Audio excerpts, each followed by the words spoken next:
I am going to discuss about the biotic interaction. What is biotic interactions? Getting? और इसमें क्या इसके different types है. Getting? What is biotic interaction? Organism living in this earth, मतलब जो भी organism इस अर्थ में रहता है, ठीक है. Biotic interaction क्या होता है? Organism living in this earth are interlinked to each other in one way or the other. Organism जो इस अर्थ में रहता है वो एक दूसरे के साथ क्या है, interlinked है एक तरीके से या दूसरे. The interaction between the organism is fundamental. जो भी इंट्रैक्शन ऑर्गेनिज्म के बीच में वो क्या है, फंडामेंटल है for its survival and functioning of ecosystem as a whole. The interaction between the organism fundamental. जो भी इंट्रैक्शन है ऑर्गेनिज्म का on the surface of earth is fundamental for its survival and functioning of ecosystem as a whole. मतलब कि अपनी जो भी survival है या जो भी फंक्शनिंग है इकोसिस्टम एज ए होल. अब म्यूचुअलिज्म क्या है, ठीक है, दोनों को बेनिफिट मिल रहा है, ठीक है. म्यूचुअलिज्म क्या है, both get benefited, both species benefit. Mutualism में क्या हो रहा है, दोनों स्पीशीज को क्या मिल रहा है, बेनिफिट्स. म्यूचुअलिज्म क्या है, both species get benefits. For example in pollination mutualism the pollinators gets food. In pollination mutualism क्या होता है, जो पॉलिनेटर्स होता है उसको क्या मिलता है, food, pollen nectar, and the plant has its own pollen transfer to the other flowers. और जो प्लांट्स है वो क्या करता है, अपने जो भी पोलन है वो ट्रांसफर करता है किसको, दूसरे फ्लावर को, for cross fertilization means reproduction.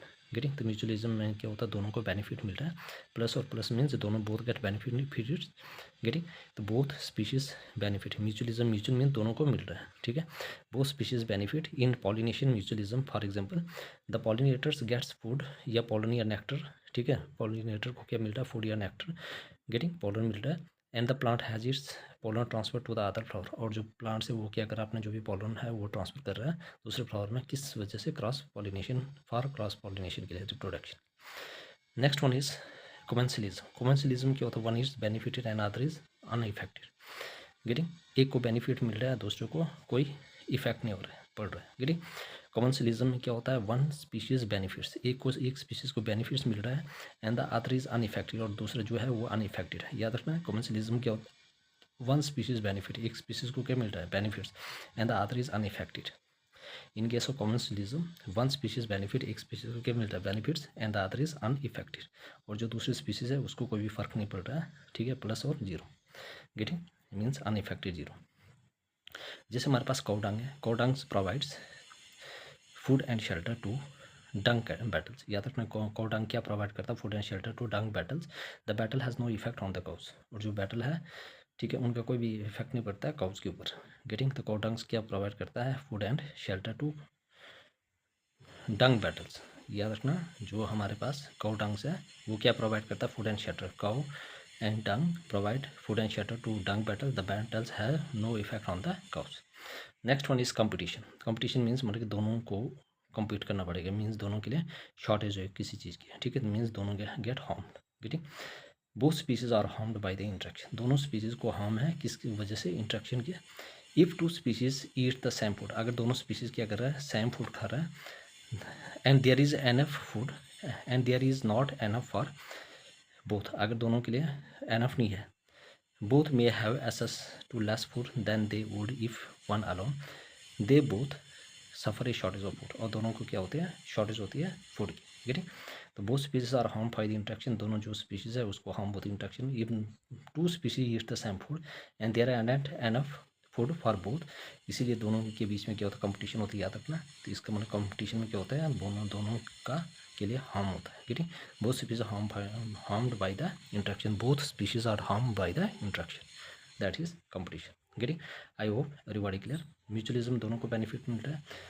Getting. कॉमर्शलिज्म में एक को बेनिफिट मिल रहा है, एक को कोई इफेक्ट नहीं पड़ रहा है, जैसे काउडंग्स और डंग बैटल. और कंपटीशन में दोनों को हार्म हो रहा है, means negative. Next one is predations and parasitism. Means one is benefited and other is harmed. Getting. One species benefit and other is harmed. एक को बेनिफिट मिल रहा है, दूसरे को नुकसान हो रहा है, ठीक है. तो प्रीडेशन एंड पैरासिटिज्म में क्या है, one species benefit. Predation and parasitism क्या है, एक को बेनिफिट मिल रहा है और दूसरे को harm. Getting. One species benefit, एक स्पीशीज को बेनिफिट हो रहा है, the other is harmed. Predations, one fish kills and eats parasitism. एक फिश को मारा जाता है और ईट्स पैरासिटिज्म. टिक्स ज्ञान, जो भी टिक्स वगैरह होते हैं वो क्या करते हैं, वो ब्लड को सक करता है, sucking blood. Ticks gets benefit by sucking blood. जो टिक्स होता है उसको क्या करता है, क्या हो रहा है, उसको बेनिफिट मिल रहा है ब्लड सक करने के बाद. गेटिंग. और host is harmed bye losing blood. और जो होस्ट है उसको क्या हो रहा है, नुकसान हो रहा है, क्योंकि वो अपना ब्लड नुकसान कर रहा है. तो प्रीडिक्शन क्या है, प्रीडेशन में क्या हो गया, वन फिश किल्स एक को हार्म हो रहा है और दूसरे को, एक को बेनिफिट मिल रहा है दूसरे को हार्म हो रहा है। Getting, one fish kills and eats parasitism, ticks gain benefit by sucking blood, host is harm by losing blood. Amensalism में क्या होता है, वन को क्या मिल रहा है, एक को क्या हो रहा है, कॉमर्शलिज्म का उल्टा है एमेंसिलिज्म। याद रखना, कॉमर्शलिज्म में एक को बेनिफिट हो रहा था दूसरे को कोई इफेक्ट नहीं हो रहा है। गेटिंग, एमेंसिलिज्म क्या है, एक को हार्म हो रहा है दूसरे को कोई इफेक्ट नहीं पड़ रहा। One species are harmed and other is unaffected. For example, a large tree shades a small plant. एक बड़ा जो दरख्त होता है वो क्या करता है, उसके जो शेड पड़ती है छोटे प्लांट्स के ऊपर। Getting, regarding the growth of the small plant, the small plant has no effect on the large plant. अब छोटे प्लांट का तो कोई इफेक्ट नहीं पड़ रहा लार्ज प्लांट के ऊपर। गेटिंग, लेकिन जो छोटा प्लांट है उसके ऊपर इफेक्ट पड़ रहा है, उसकी ग्रोथ जो है वो रुक रही है। गेटिंग, मतलब प्रॉपरली उसकी ग्रोथ नहीं हो रही है। गेटिंग, ज़मीन उसको प्रॉपरली सनशाइन नहीं मिल रही है। गेटिंग, सनलाइट नहीं मिल रही है। गेटिंग, और भी चीज़ें नहीं मिल रही है। For example, A large tree shades on A small plant, shades a small plant, retarding the growth of the small plant. The small plant has no effect on the large tree. Neutralism क्या है, there is no net benefit और harm to other species. इससे ना तो benefit मिल रहा है ना तो हार्म हो रहा है। ठीक है, तो इसमें क्या हो रहा है, न्यूट्रलाइज्म हो रहा है। गेटिंग, याद रखना है, very very important.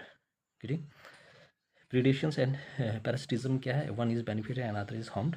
One species benefit the other is harmed. Predations, one fish kills and eat parasitism. Ticks gain benefit by sucking blood और host is harm by losing blood. Amensalism क्या होता है, one species harmed the other is unaffected. A large tree shades a small plant, retarding the growth of the small plant, no effect on the large tree. Neutralism, there is no net benefit or harm to other species. I hope everybody clear. Any person doubt, please ask me in this comment section. Very very important for the examination point of view. Getting, please everybody subscribe my channel, like, share and comment also. Any person any doubt, please ask me in the comment section. Meet the next lecture.